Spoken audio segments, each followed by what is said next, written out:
इस फिल्म की शुरुआत होती है तो हमें एक अमेरिकन ड्रिलिंग कंपनी दिखाई जाती है। कंट्रोल रूम में बैठे कुछ लोग सीसीटीवी फुटेज से देखते हैं कि जहां पर इन्होंने ड्रिलिंग की है वहां से बड़े ही अजीब से जानवर बाहर निकल रहे हैं। हैरानी की बात ये थी कि इतनी गहराई में कोई जानवर नहीं होते। एक वर्कर खुद ये देखने जाता है मगर वो राक्षस जमीन की गहराई से बाहर आ चुके थे। वो अचानक वहाँ काम करने वाले लोगों पर हमला करते हैं और उन्हें बुरी तरह से मार देते हैं। ये राक्षस करोड़ों की तादाद में थे। देखते ही देखते ये पूरी दुनिया पर हमला कर देते हैं। ये उड़ सकते थे, बड़े थे और शक्तिशाली भी। बंदूक की गोलियां इन पर ज्यादा असर नहीं करती थी, इसलिए इनसे लड़ना बेकार था। सिर्फ एक दिन में ये दुनिया का नक्शा बदल देते हैं। करोड़ों इंसान मारे जाते हैं, बहुत कुछ तबाह हो जाता है। दिन के खत्म होते ही ये राक्षस वापस से जमीन की गहराइयों में चले गए, मगर इन्होंने इतनी तबाही कर ली थी जितना इंसान सोच भी नहीं सकता था।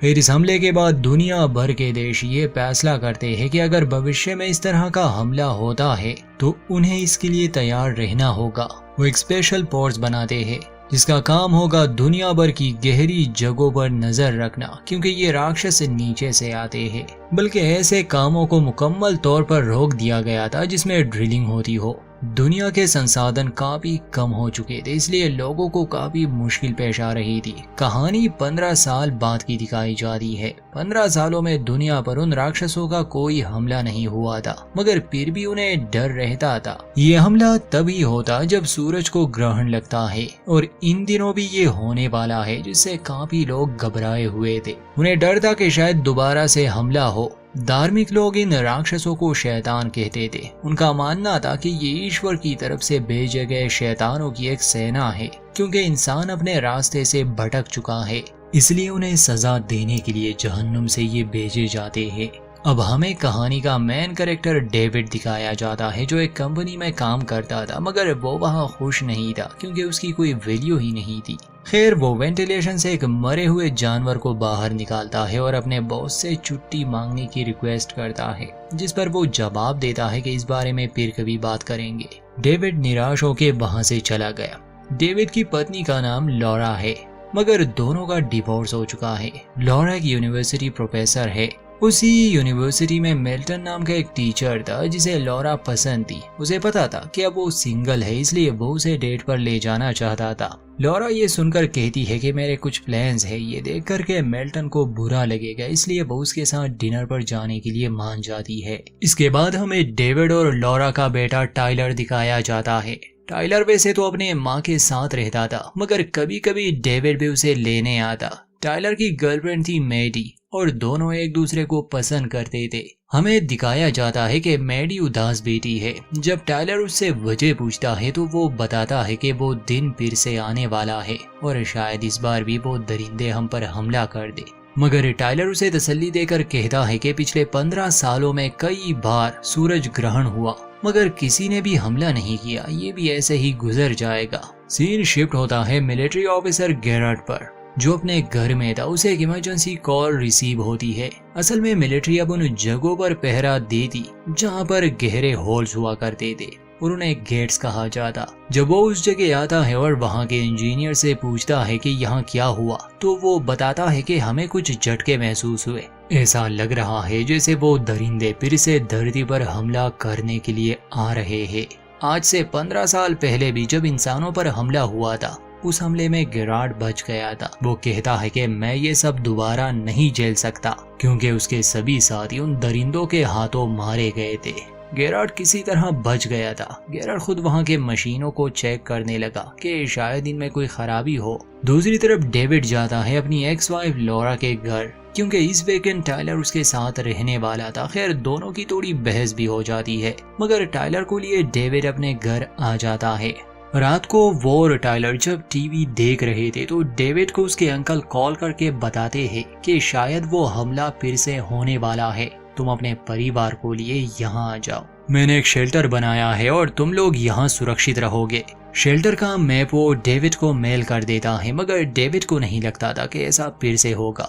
उसी रात गैरेट देखता है कि बेस पर हमला हो चुका है, मतलब कि वो दरिंदे जमीन से निकलने लगे हैं। वो वहाँ कई लोगों की जान ले लेते हैं और घबराया हुआ गैरेट ये सब देख रहा था। घर पर जब डेविड अपने अंकल से बात कर रहा था तो टाइलर न्यूज पर देखता है कि फिर से दुनिया भर में ढेर सारे समुद्री जानवर मर गए हैं और ये एक संकेत है कि वो दरिंदे वापस लौट रहे हैं। सुबह होती है तो न्यूज चैनल और रेडियो पर लोगों को अलर्ट किया जा रहा था कि सूरज को ग्रहण लगते ही हमला होगा। लॉरा को अपने बेटे की फिक्र थी। जब पहली बार ये हमला हुआ था उसके बाद लोगों ने बड़े बड़े शेल्टर्स बनाए। लॉरा ने ऐसे ही एक शेल्टर में रिजर्वेशन की थी। वो डेविड को कॉल करके बताती है कि वो टाइलर को ले आए क्योंकि वो लोग शेल्टर में छुपने जा रहे हैं।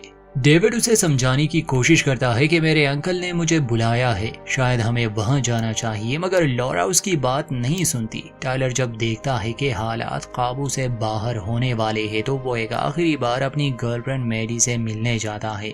दोनों एक पार्क में मिलते हैं। वो डेविड से छुपकर चला जाता है, इसलिए जब डेविड उसे ढूंढने लगा था कि वो उसे लॉरा के पास ले जा सके तो वो उसे कहीं नहीं मिलता। ये जानकर लॉरा को फिक्र होने लगी। वो मिल्टन को इस बारे में बताता है। मिल्टन टेक्निकल चीजों में अच्छा था, इसलिए वो उसका सेल फोन ट्रैक कर लेता है। आहिस्ता आहिस्ता करोड़ों की तादाद में वो दरिंदे आसमान में दिखाई देने लगे। लोग जब ये सब अपनी आंखों से देखते हैं तो भगदड़ मच जाती है। टाइलर और मैडी पार्क में खड़े इस डरावने नजारे को देख रहे थे। तभी डेविड वहां पहुंच जाता है। सायरन बजने लगे थे। सभी लोग अपनी जान बचाकर भागने की कोशिश में थे। डेविड टाइलर और मैडी को लिए किसी सुरक्षित जगह जाने वाला था, मगर ठीक समय पर मिल्टन और लॉरा भी पहुंच जाते हैं, इसलिए ये लोग उनके साथ कार में बैठ गए। डेविड कहता है कि हमें मेरे अंकल के पास जाना होगा, मगर मिल्टन ने पहले से ही अरेंजमेंट्स कर ली थी। कुछ लोग सड़कों पर निकले थे और इसे कयामत का दिन मान रहे थे। डेविड की बात कोई नहीं सुनता और ये लोग एक मिलिट्री शेल्टर में चले जाते हैं, मगर वहाँ इतनी भीड़ थी कि कुछ ही समय में वो शेल्टर फुल हो जाता है। हालांकि वो सिर्फ बच्चों और औरतों को ही अंदर ले जा रहे थे। इस बात से लॉरा बहुत उदास हो जाती है, बहुत चिल्लाती है कि हमें अंदर आने दो वरना हम यहाँ मर जाएंगे, मगर काफी लोगों को ऐसे ही छोड़ दिया जाता है। डेविड लॉरा को लिए वहाँ से बाहर निकलता है। उसे समझाता है कि मेरे पास प्लान है, समय बहुत कम है, जल्द ही वो दरिंदे इंसानों पर टूट पड़ेंगे। मिल्टन को डेविड पसंद नहीं था। वो कहता है कि हम स्कूल के बेसमेंट में चले जाएंगे, वो जगह सेफ है, मगर टाइलर कहता है कि वो जगह भर चुकी होगी और वो बिल्कुल भी सेफ नहीं है। मिल्टन किसी की बात नहीं सुनता और उसी रास्ते पर जाने लगा और जैसे ही ये लोग थोड़ा आगे जाते हैं सड़क पूरी तरह से बंद थी, क्योंकि सिर्फ यही लोग नहीं थे जो अपनी जान बचाना चाहते थे। मिल्टन कार रोकता है। ये लोग बाहर निकलते हैं, तभी सूरज को ग्रहण लग जाता है। ऐसा होते ही ये दरिंदे इंसानों पर हमला करने लगे। ये देखकर डेविड जल्दी से गाड़ी की ओर भागने लगा। कहता है कि मैं ड्राइव करूंगा, मगर उसका और मिल्टन का झगड़ा हो जाता है। मिल्टन कहता है कि ये मेरी कार है और सिर्फ मैं ही ड्राइव करूंगा। तभी एक नरबख्शी आकर उसे उड़ा ले जाता है। ये देखकर डेविड सभी को जल्दी कार में बैठने के लिए कहता है। वो कहता है कि किसी तरह हमें इस शहर से निकलना होगा। एक कैनाल के रास्ते डेविड सभी को सुरक्षित निकालना चाहता था, मगर फ्यूल कम होने की सूरत में कहीं ना कहीं ने तो रुकना ही पड़ेगा और अगर ये रुके तो मारे जाएंगे। पूरी दुनिया में तबाही का एक मंजर था। वो नरबख्शी हर चीज को बर्बाद कर रहे थे। मैडी पूछती है कि आखिर हमने ऐसा क्या किया है, क्या सच में ये ईश्वर की तरफ से आए हैं। इस पर लॉरा समझाती है कि बहुत से लोग ये मानते हैं कि ये नरक के शैतान है और इंसानों को सजा देने के लिए सिर्फ एक दिन के लिए धरती पर आते हैं। ये हमसे भी पहले यहाँ रहते हैं। कुछ देर बाद डेविड कार को रोक देता है क्योंकि फ्यूल खत्म हो चुका था और इन्हें गाड़ी बदलनी थी। वो बाकी सबको कार में रहने के लिए कहता है। खुद बाहर जाता है, मगर देखता है कि गाड़ियों में इंसानों की लाशें हैं। जब उसे खाली कार मिल गई तो वो उसमें बैठ गया, मगर उस कार का ड्राइवर पिछली सीट पर छुपा हुआ था। वो डेविड को इशारा करता है कि एक दरिंदा वहां इंसानी लाशों को खा रहा है। वो उनके पास से गुजरता है, मगर खुशकिस्मती से वो उन्हें देख नहीं पाता। डेविड आहिस्ता से गाड़ी को रिवर्स ले जाता है और अपने परिवार को उसमें बिठा देता है। अब जैसे ही ये लोग वहां से निकलने वाले थे, उस दरिंदे को पता चल जाता है। वो बुजुर्ग आदमी जो इस कार में पहले से ही मौजूद था। इन लोगों को बचाने के लिए वो हाथ में नमक लेता है और उस दरिंदे पर छिड़कने लगा। मगर उसे कुछ नहीं होता और वो उस आदमी को मार देता है। ये देखकर डेविड तो वहां से गाड़ी भगा देता है। किसी तरह ये लोग उस चीज से बच गए, मगर हमें ये दिखाया जाता है कि हजारों की तादाद में ये शैतान पूरे शहर में फैल गए हैं। कुछ घंटे बाद डेविड अपने परिवार को लिए अंकल टेड के शेल्टर में पहुंच जाता है। वो उसे आवाजें देते हैं, दरवाजे पर नॉक करते हैं, मगर टेड यानी उनके अंकल दरवाजा नहीं खोल रहे थे। अंदर शेल्टर में हमें दिखाया जाता है कि कॉर्पोरल गैरेटी यहाँ भाग आया है। उसने टेड के सर पर बंदूक रखी है क्योंकि वो नहीं चाहता कि कोई और भी अंदर आए। बाहर डेविड और बाकी सब जब ये देखते हैं कि वो दरिंदे इनका पीछा करते हुए यहाँ तक पहुँच गए हैं, उन्हें बचाने के लिए डेविड को कुछ तो करना था। इसलिए वो एक खिड़की को तोड़ने लगा, मगर इससे वो अंदर नहीं जा सकते थे। तभी टेड दरवाजा खोलता है, सभी को अंदर आने के लिए कहता है। ये लोग सुरक्षित वहां पहुंच गए। टेड माफी मांगता है कि देर हो गई। यहाँ टेड अपनी पत्नी स्टेला के साथ था। वो गैरेट के बारे में बताता है कि ये भी यहाँ हमारे साथ ही रहेगा। गैरेट डेविड से कहता है कि मैं स्पेशल फोर्स से हूँ, मैं अपने यूनिट से बिछड़ गया था। टेड मेरे पिता के दोस्त थे, इसलिए मैं इस जगह के बारे में जानता हूँ। फिर उसके पास गन देकर डेविड को कुछ शक तो होने लगा, मगर टेड सबसे कहता है कि चलो खाना खा ले। बाहर वो दरिंदे अंदर आने की कोशिश कर रहे थे, मगर ये जगह काफी सिक्योर बनाई गई थी। खाना खाते समय मैडी पूछती है कि आखिर ये हमें कैसे देख पाते हैं, क्या ये दरिंदे दीवारों के आर पार भी देख सकते हैं। इस पर गैरेट समझाता है कि नहीं, ये ऐसे काम नहीं करता, मगर मुझे यकीन है कि ये हमारी आत्मा को देख सकते हैं, हमें महसूस कर सकते हैं, इसीलिए तो इन्हें बनाया गया है हमें सजा देने के लिए। जब पहली बार हमला हुआ था तो इन चीजों ने मेरी आंखों के सामने ही मेरे साथियों को मार डाला और फिर उन्हें खाने लगे। मैं कीचड़ में गिर गया था जहां नमक भी था, ये मुझे नहीं मार पाए। जब गैरेट अपना ये किस्सा सुना रहा था तो टेड डेविड को नाइफ उठाने का इशारा करता है। वो समझ चुका था कि गैरेट से इन्हें खतरा है। डेविड नाइफ को उठा लेता है। ठीक उसी समय एक सांप जैसा क्रिएचर इस शेल्टर में दाखिल हो गया। डेविड पत्ते खेलने की बात करता है ताकि वो किसी तरह गैरेट से बंदूक छीन सके, मगर गैरेट तुरंत ही उसकी चाल समझ जाता है। वो अपनी गन निकालता है और सबको धमकाता है कि मुझे बस एक रात यहाँ बितानी है। डेविड उसे शांत करने में लगा था। तभी टाइलर भी उससे गन छीनने की कोशिश करता है, मगर गैरेट उसे दूर फेंक देता है। अचानक से मैडी कहती है कि खामोश रहो सब। उन दरिंदों की आवाजें बंद हो गई। इससे पहले वो बाहर थे और अंदर आने की कोशिश कर रहे थे। सभी लोग शांत हो जाते हैं और तभी स्टेला पर वही सांप जैसा क्रिएचर हमला कर देता है। टेड उस क्रिएचर पर नमक डालने की कोशिश करता है, मगर उससे वो नहीं मरता। डेविड को गन मिल चुकी थी। वो गोली चलाता है, मगर बार बार वो उसे मिस कर रहा था। और जैसे ही वो डेविड पर हमला करने के लिए बढ़ता है, मैडी एक नाइफ से उस क्रिएचर का सर काट देती है। इसके बाद ये लोग गैरेट को एक चेयर से बांध देते हैं। स्टेला अब जख्मी हो चुकी थी और बाहर एक विशाल दरिंदा दरवाजे को तोड़ने की कोशिश कर रहा था। डेविड फैसला करता है कि हमें यहाँ से निकलना होगा, मगर टेड इसके लिए तैयार नहीं था कि स्टेला जख्मी है, ये यहाँ से नहीं जा सकती। तभी गैरेट सबको ये आइडिया देता है कि जब मैं यहाँ आया था मेरे पास गाड़ी थी जिसकी टैंकी फुल है।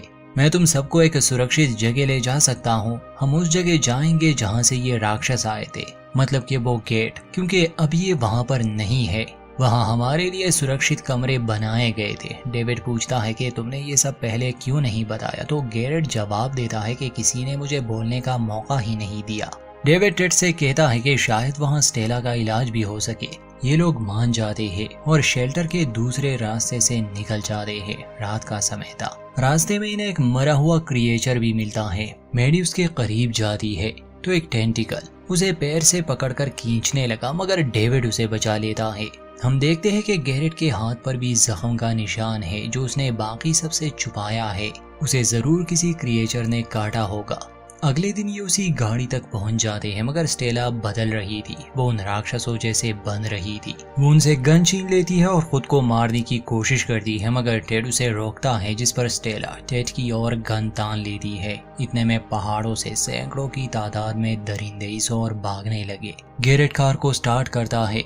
डेविड टेड को लेता है क्योंकि अब स्टेला नहीं बच सकती थी। उसे वहीं छोड़कर ये लोग वहां से भाग जाते हैं और स्टेला को वो दरिंदे खा जाते हैं। बेस पर पहुंचकर इन्हें कोई भी नजर नहीं आता, जैसे सभी लोग यहाँ से जा चुके हो। खैर ये लोग उसी इमारत के अंदर आते हैं। गैरेट डेविड से कहता है कि हम जानते हैं इन क्रिएचर्स की कमजोरी नमक है, इसलिए हमने यहाँ ढेर सारा नमक स्टोर किया हुआ है। हमें किसी तरह वो बस इन राक्षसों पर छिड़कना है। अगर वो अंदर आने की कोशिश करेंगे तो हमारे पास और कोई रास्ता नहीं। चलते चलते लॉरा देखती है कि टेड की पीठ जख्मी है। वो लोग उसका इलाज करने लगे। गैरेट उन्हें एक बुलेट प्रूफ रूम में ले जाना चाहता था, मगर रास्ते में एक म्यूटेटेड इंसान इन पर हमला कर देता है, जिसे सब मिलकर मारने में तो कामयाब हुए, मगर अब वहाँ और भी हमला करने के लिए बढ़ रहे थे क्योंकि ये जगह उनसे भरी हुई थी। गैरेट खुद को उस ब्लास्ट रूम में बंद कर देता है और बाकी सबको बाहर मरने के लिए छोड़ देता है। उसके पास वैक्सीन भी थी जिसे वो लगा लेता है। डेविड सबसे कहता है कि मैं यहाँ के पाइप सिस्टम में बदलाव करने वाला हूँ, उसी से हम बच सकते हैं। डेविड अकेले ही उस कंट्रोल रूम में जाता है। बिल्डिंग के सारे पानी में वो नमक मिला देता है, मगर उसके बाकी लोगों पर वहाँ हमला हो चुका था। उन्हें बचाने के लिए टेड आगे आता है, मगर वो भी मारा गया। तभी डेविड पानी को छोड़ देता है जिससे वो शैतान मरने लगे। कुछ देर बाद वहाँ इन्फेक्टेड गैरेट आता है जो टाइलर के कंधे को शूट करता है और बाकी सबको भी मारने वाला था क्योंकि वो खुद भी नहीं बच सकता था, मगर इससे पहले कि वो सबको मार दे। डेविड मदद के लिए पहुंच जाता है और एक बड़ा ही खतरनाक क्रिएचर वहां आकर गैरेट को निगल लेता है। ये लोग उससे बचने के लिए नमक का एक सिलेंडर फेंक देते हैं, जिससे उसका तो किस्सा खत्म हुआ। बाद में ये लोग टाइलर का इलाज करते हैं और अगली सुबह जब ये निकलते हैं तो दुनिया का नक्शा बदल चुका था। आधे से भी ज्यादा इंसान खत्म हो चुके थे और यहीं पर इस फिल्म का दी एंड।